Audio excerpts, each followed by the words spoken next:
All right, welcome back to the Low Stick Podcast with Eric Dettman. I am Jason Retz. We are here at the beginning of June. We've completed our seasons, some fantastic finishes for both of us. I've got some school records. You've got some more state trophies and some state records to finish your season. Just an amazing end to the seasons for us. All right. We could go on literally for hours talking about the fun we've had this year. But I think what we can do right now, in something that we haven't necessarily completely dove into before, is talk about maybe the perfect build. And what we mean by the perfect build is we're getting ready. Most of our athletes are in summer training, some are finishing up their breaks and getting ready to go again.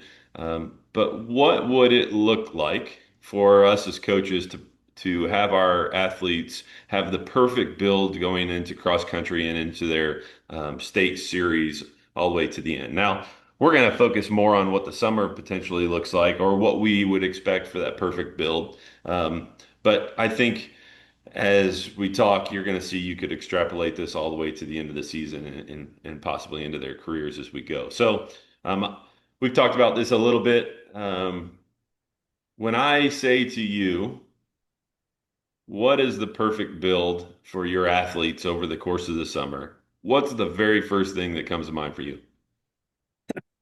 It's funny you asked that, because so those who have listened to the podcast over the last handful of years know that my assistant coach, Marie Markham, leads a group solid, and I'm doing a presentation next week that's called Summer Buy-in. And when I think of the perfect build, that's the number one thing. And I know that that isn't getting to the training specifics, so we're gonna do that here in a second. But when you ask me, like, what's the first thing that comes to my mind? It's we have to get kids excited about running this summer. And I'm a big believer in not meeting with my kids every day. We'll meet 3 days a week.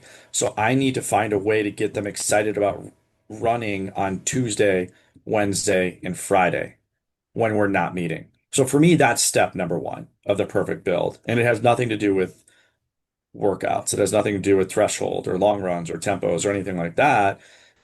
But I think that all of that stuff leads up to or comes from, that initial buy-in. So Okay. maybe not So the answer you thought you were going to get, but no, honestly, like where we're at in our careers, that's kind of what I would expect. And I was hoping for that answer because I want to follow up with this.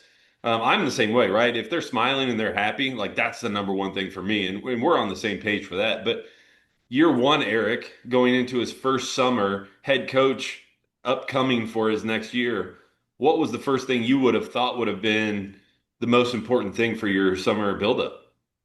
I had to be there. Yeah.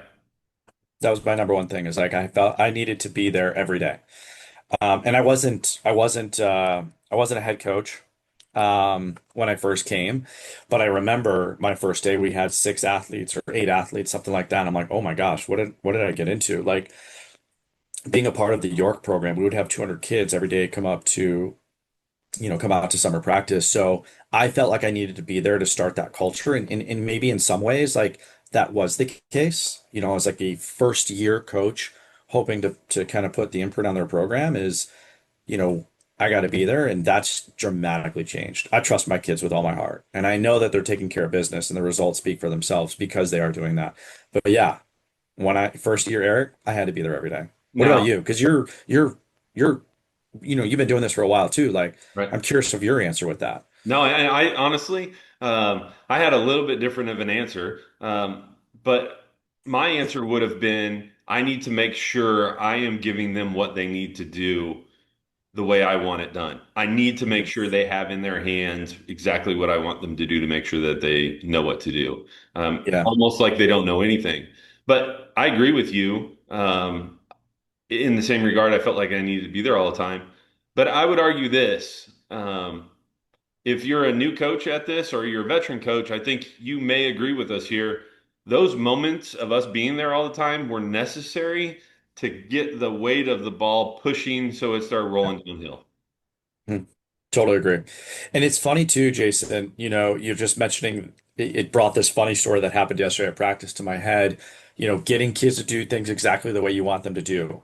And I think probably where you're leading to is in year one, you had to do that. In year 20 or whatever, they know now. Yep. And it's funny that you say that because one of my athletes who's training for Nike Outdoors asked me about the workout today because she has finals and she's not going to be at practice or whatever. Um, and I rattled off these things and she asked about like total volume, including warm up and cool down, all these different things. And our sprinter was like, "What language did you just speak?" And it was so funny. I'm like, she knows exactly what I meant. And Elise was like, "I did." Um, so it's pretty funny. Yeah, I mean, similar. We go to the state meet, and my kid who's running the 3200 is off his feet, sitting in his lawn chair, and our vault coach says, "I cannot get my vaulters to sit down. Has Coach Retz told you to do this?" And this is a senior for us, good kid. And he goes, "No, I don't think he's ever told us that." And I didn't because Yeah. it's happened so many times that the ball has rolled that they know that that's what they're supposed to do. What Jack didn't see was 20 years ago, the Yeah. conversation was, hey, we got to get off our feet, stay out of the sun, we got to do all these things. Now it's just ingrained that that needs to happen. Yeah. So I think if you're a new coach who's listening to this, that's what you need to think about initially. Yep. Is like, what do you want the expectations of your program to be? What do you want the known components to be? Write those down, and how are you implementing that from day one? I think that's the most important piece, because that's going to dictate your program, not even this summer, but 3, 5, 10, 15, 20 years from now. Like, I think that's the most important piece is like, what's important to you and how are you going to implement it? Absolutely. And I think we probably spend another 2 episodes on that one topic. All right. Number two, okay, I've got buy-in or I'm working on buy-in. I've got that component going, whatever that looks like for your program. If your state regulates how many days you can be there, whatever that looks like. Okay. If I'm drawing up the perfect build, I've got a kid sitting on the desk across from me, and we're drawing up on the board everything that they need to include, everything that needs to happen. What are you telling them is the second most important thing? Consistency. And what I mean by that is like when we come up with a plan of 3, 5, 6, whatever amount of days it is per week that you're going to run, you have to commit to that. You have to be consistent. Because we can set these far off goals, November goals, December goals, whatever that might be, but without the consistency in June and July, and we have to stress that as coaches, like we're not going to reach those things. So don't do something that you know you can't do, or don't commit to something that you know you can't do or don't want to do. And I think that's a really important internal question for coaches to ask of their athletes is like, you're saying 6 days a week. Are you willing to actually do that? Are you willing to wake up on a Friday when it's 90 degrees and you don't feel super great because you had a tough workout on Thursday and still get out there and get the work in that you need to get in? And if that's the case, good things are going to happen. And if it's not, that's okay too. But we have to be really focused on consistency. Yeah, and Um, that's a great point because the summer brings all kinds of crazy things, right? You've yeah, got vacations that they're going on. They're running in different places. They may be trying to run in different countries, right? You've got different time zones you're in, your eating schedules, everything that's going on. Maybe um, you're going to a movie with some friends and it's late, right? What's the next morning look like for you? The number two thing I think for me that I tell them is you still have to be able to recover whatever yeah, stimulus we give you, you have to be able to prioritize recovery. And how you're getting that done consistently is going to determine the outcome of whatever we do as a group. Um, right. we've talked on past podcasts about not screwing it up the other 22 hours. I think the summer gives them a lot more opportunities to screw up that recovery component when they're Yep. trying to make a jump or be somebody they've never been before. So Yep. for me, it is definitely stressing that recovery component above and beyond. Yeah. If you allow the summer to be what it has the potential to be, your improvement can be leaps and bounds from the previous year.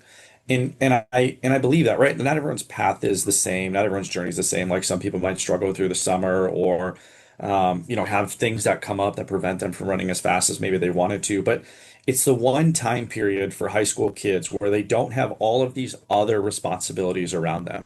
They don't have 8 hours of school. They don't have 2 hours of homework. They can go for a run in the morning. If there's somebody who doubles, they can go for a run in the afternoon and make sure they're getting the proper sleep between those things, hydration, rest. Like you see it, right? Like so many people make giant jumps. If you allow it to be what it can be a really successful thing for you. Um, but to your point, if you don't take care of the recovery and some of those other things, it can be a really troubling experience for you. right? Going to bed just after the sun goes down Right. can be devastating for a high school kid. Yeah. I mean, heck, with my lifting schedule, I don't even see the sunset. I'm in bed before the Yeah. sun goes down. So, I mean, we talk about that honestly, is I want kids to be kids. I will never be a coach who's like, you have to be locked in on running all the time and we're going to win national championships because, like, do I want to do that? Yeah, but I want to do that in the way that I think is the right way for kids to do that. So kids should be kids in the summer. But if you go to bed at 3 o'clock every morning and yeah, you wake up at 11, that's not the ideal scenario, right. right? Like you still need some level of consistency, just in terms of like daily life that I think is really important that we as coaches need to make sure we continue to stress with our kids. Yeah. All right. So we've got it figured out. They're going to follow what we're doing. They're recovering from it. When you're writing their plan or developing their plan on what they're going to do, what is the difference for the summer for them? And maybe this is a conversation you have with them, but what is the difference for them to help them make that jump? Yeah. Yeah, I mean, some of it we're going to sit down as a group and start having some goal setting sessions. That's going to be a really important piece to figure out like what are we trying to accomplish.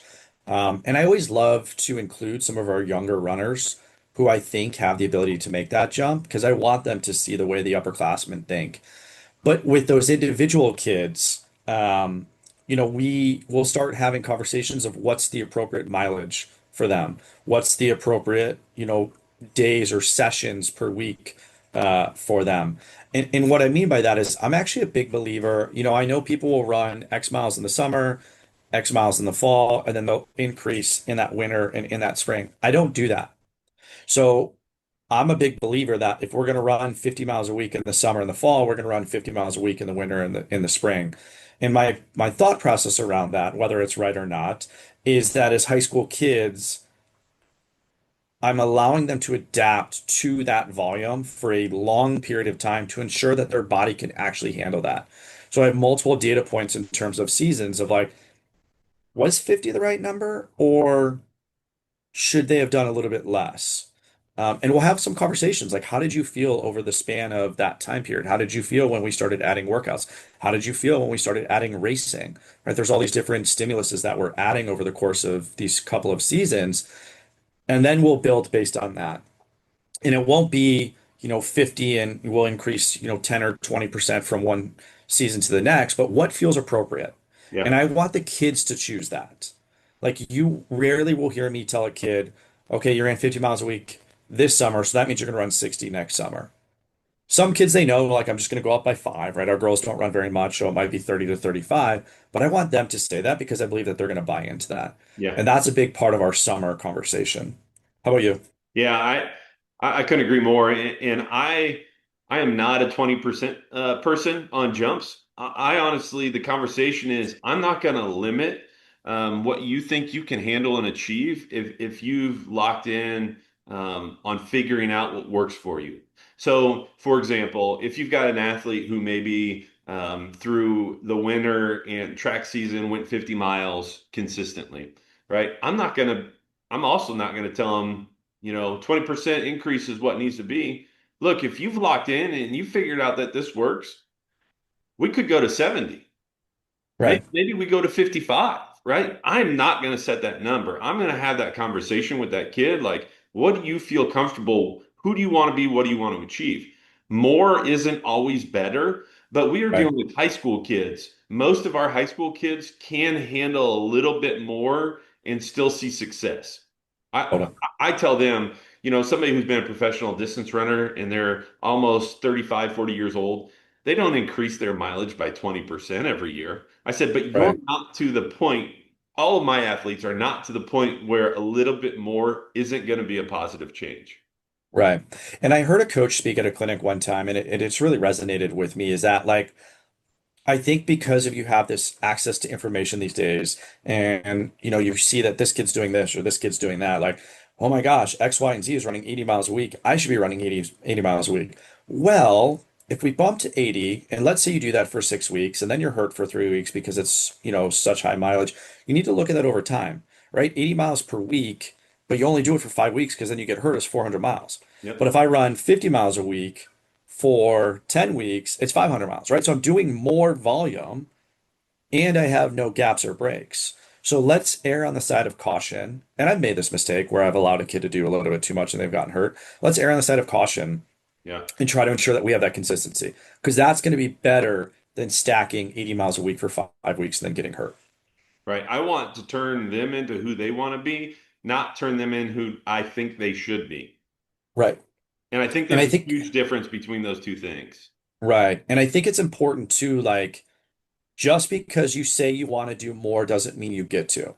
Yeah. Right? Because there's other things that come with that. It's not just I'm going to keep doing what I do, but I'm going to add 10 more miles of volume per week, right? No, that means you have to eat more. Yep. You have to sleep more. You have to hydrate more. Yep. You have to focus more on recovery or strength training or whatever. Like it's not just an added volume thing. There's so many other components. So yes, if you want to add, we can have that conversation, but you got to be willing to add all these other things too. So we've had an appropriate conversation with our athlete. We've determined we're going to have a little bit of a mileage jump. Okay. Whatever that number is. Okay. Yeah. We're starting to build. We're being consistent with it. Um, what is one extra thing? I don't even want to say extra thing, but I've got a senior who's on in their final build. You're saying, man, let's make sure we do this or find a way to do this because it's going to help us. What is this? Yeah. Strides. I know that sounds silly and it sounds generic, but I think so many programs forget about the importance of running fast all the time. Yep. And we'll do strides at 800-meter pace, on the first day of summer practice, or strides at five, like whatever. We have to turn over, and that is such a game changer for our kids. I even notice myself if I start doing some strides after runs, I'm like, oh shoot, 7-minute pace doesn't feel so hard anymore. Well, yeah, because I've been training the body, turning over at XYZ pace, right? So it feels easier to run at that training run pace. And some of you, you can shut your computers if you don't want to listen anymore. But Tony Holler is absolutely correct, where sprinting is a skill. And for Yeah, a distance runner, it's an even more difficult skill because we don't turn it over as frequently. But if we can include strides, we can turn it over just as much and find efficiency and work on strength and efficiency as we do it. yeah, totally agree. I think like there's just so much value to strides. It's such a low hanging fruit that provides such high rewards. Um, If and here, I'll say this. If you are not sure how to get strides going, there's all kinds of great stuff. Jay has a great template of stuff to put out there, but do Jay this. Johnson. Yeah, do this. If you don't know, have your kids run 3 to 5 100-meter strides, walk back, do that for 2 weeks while you're looking for this information to figure out what you want to do. Just do that. Yes, That's yes, all you got to do. 100%. So I'm gonna ask you the same question. Is your answer the same, strides? Like what's that one thing? No, mine is not. Mine is find a way to be able to squeeze a half a quality workout in somewhere. Hmm. So for us, for example, we're long run on Monday, we work out on Thursday. Let's find a way on Saturday to get some type of fartlek or stimulus that is going to be an effective stimulus. We are so conservative on their careers on the way out. A kid who is ready for the perfect build is ready, who has been healthy and has done the things they need to, is ready to try to squeeze a little bit more stimulus during the summer because we do not race during the summer. What a great period of time to be able to throw that Yeah. in. Sure. Yeah, I agree. I I actually really like, especially early, we don't necessarily add or promote specific workouts. And I like to see the kids coming up with things on their own. Like I'll say that, like when I send out a training log, like, try to get XY fartlek or whatever in. And, to see them like 2 minutes on, 1 minute off, or 5 minutes on, 3 minutes, whatever it might be, right? Yeah. Like it's cool to see that they are learning from what you're teaching. Yep. They're taking ownership. And I think that's building confidence that like I'm going to do this workout. Like even kids who have graduated from Lincoln High School and I see they go for a run and I see on Strava they did, I'm like, that's so cool that you're still doing like these mini workouts. Yeah. Um, so let me backtrack a little bit. We were talking about strides, not to dive back into that. What's the appropriate amount of strides for a high school athlete? And I was going to say senior athlete, but I don't want to just pigeonhole it to your oldest Yeah. kids because some of it's dependent on so many different things. Like for you, what's that appropriate number? Because I have had this internal conversation. I'm used to the York days, 2 sets of 20 by 110 or whatever. I'm not going to ever do that. But like, what's the appropriate amount? Honestly, we do strides on every single day that's not a workout day. And Hmm. depending on what the stimulus of the previous day is going to determine the intensity, the volume, and the duration of strides. So Hmm. let me give you an example. Monday, we had summer long run for our group. Tuesday, all we did was five wickets as fast as they could go and was about 40 meters long. That was the day after their long run, so we turned it over quickly. Wednesday, we did 3 to 4 by 230-meter strides at mile to 2 mile effort, and there's a little hill in the middle of their stride. So depending on the day, depends on the amount. Now, here's how I set it. I normally set two groups. 40 minutes for me on a run is where I change the differential in who's doing how many. If you are 40 minutes or less, you're doing X. If you're 40 minutes or more, you're doing Y. Why? Because I feel like the kids who have gone longer need more of that stimulus or can handle more of that stride stimulus than the kids who are Yep. doing lesser volume. I am Yeah. not blanketing the whole group and saying, hey, we're all going to do 10 by 100-meter strides.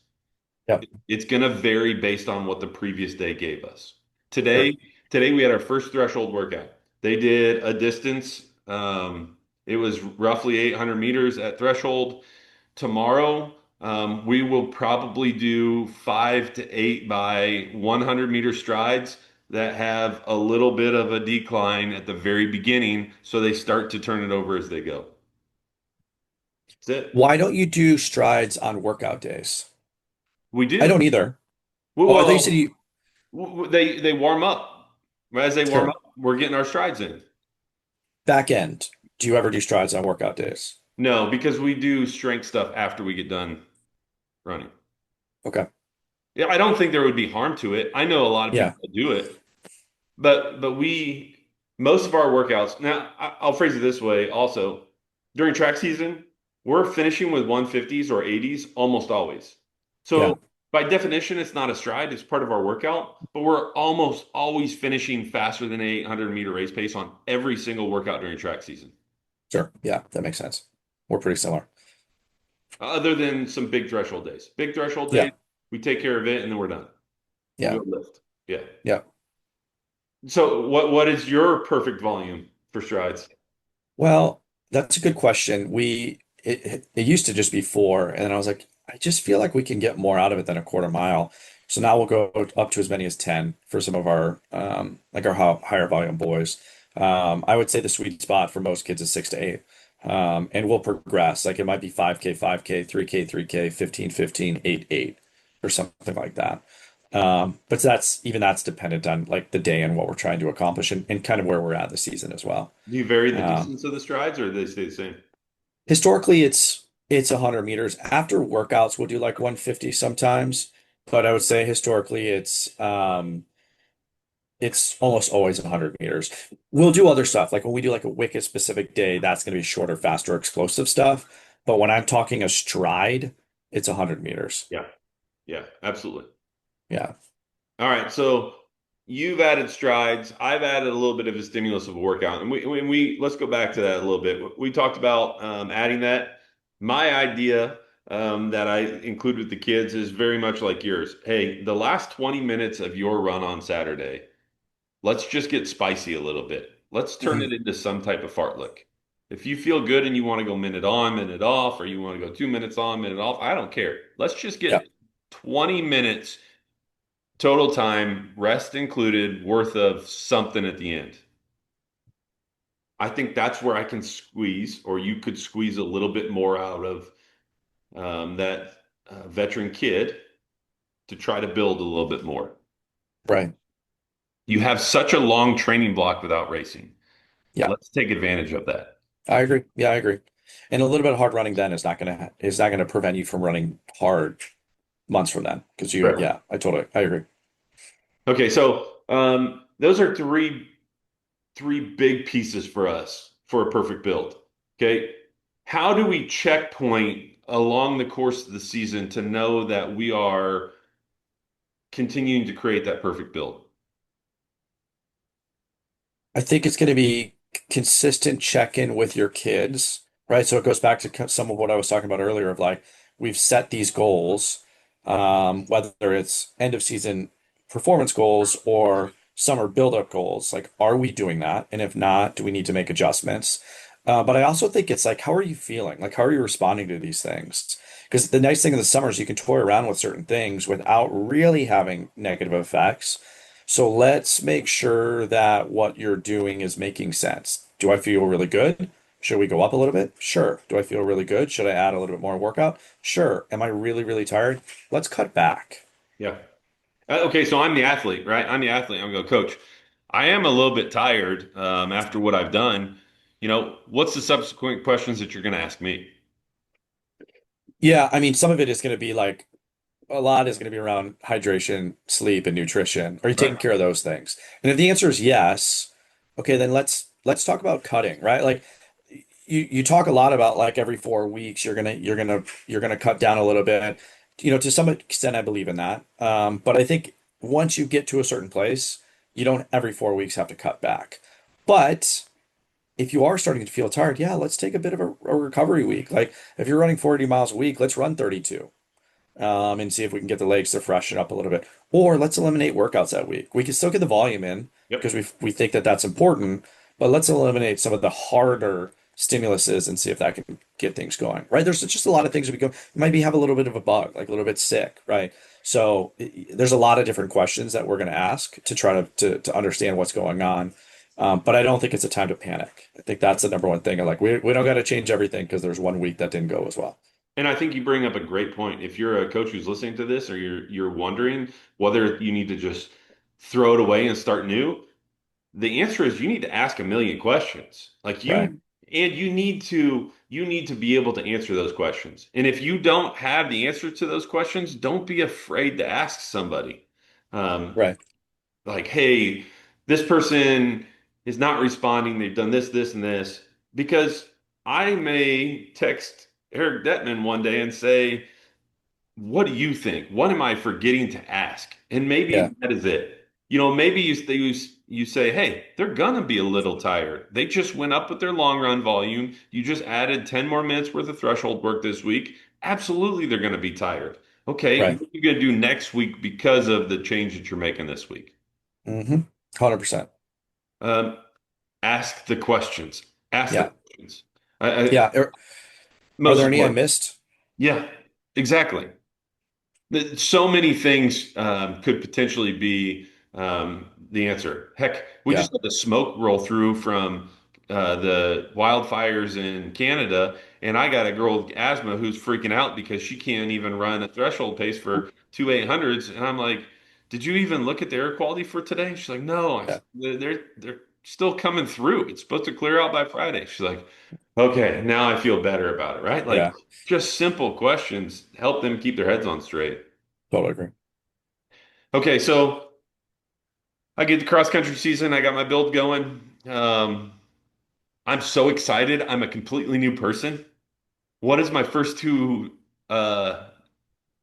race weeks look like? Am I just like full throttle? Let's prove everything I got, or do I try to do what? What am I still building? What am I doing? Yeah. We try to, our first meet's the night meet. It's under the lights, really fun, turf field track. It's not a cross country race. Um, we're not emphasizing that, but we want kids to have fun and we want them to be excited when they walk away from that experience. So, we might only work out once that week versus two times.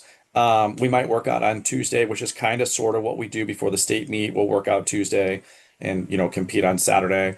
Um, so I do something like that, but really and truly, it stays pretty much the same. I'm a big believer, like, when do we see the most fitness? Cross country. So let's keep doing, I'm sorry, summer before cross country. Let's keep doing that work as long as possible. Like, I love still doing hard fartleks and heavy threshold and a lot of those things that got us really strong in the summer. I like doing that well into the season.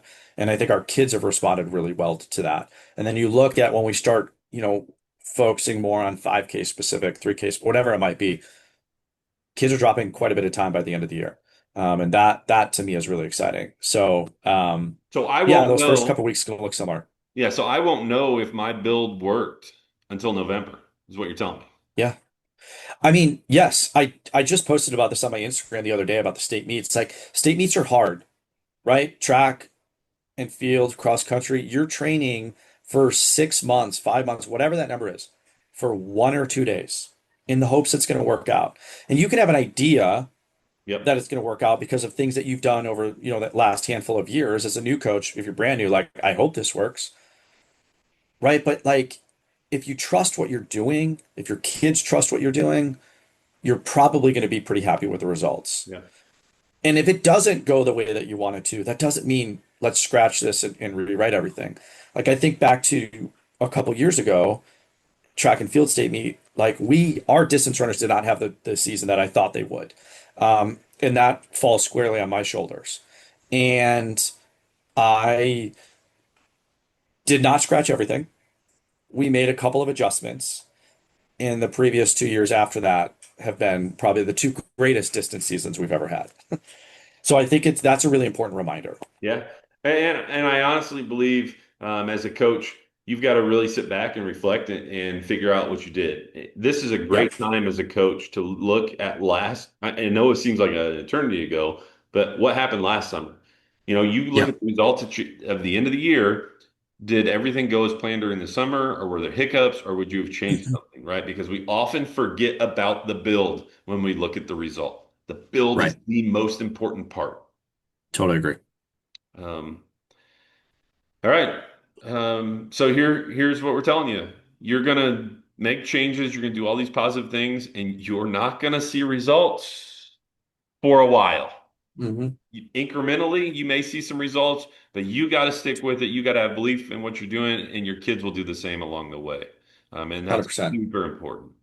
Yeah. And I've said this, you've said this a number of times on this podcast. My 5 by mile or 5 by K and your 3 by mile aren't really all that different. No. But it's the way that we and our kids believe in that session that's ultimately going to lead to the success. Yeah. How can you adjust to put them in the best position possible? And Right. ultimately, at the end of the day, you are not responsible for their result. You're just a helpful tool in their progress. Totally. All right. Well, good luck in the upcoming outdoor nationals, and we look forward to seeing some results there. Um, Summer, try to enjoy it a little bit along the I way. will. I Uh, will. and we'll hopefully check in about a month with everybody and see how it's going. We we've got some great things building on both of our teams, and it'll be exciting to track their progress over the next several weeks. So Super, super exciting. um, remember, you can get some discount on first to finish. We'll put that information down below. 10% low stick 10, use it. They've got some great stuff. Help you out there. Until we talk to you next time, good luck, run fast, and we'll see you soon. Thank you.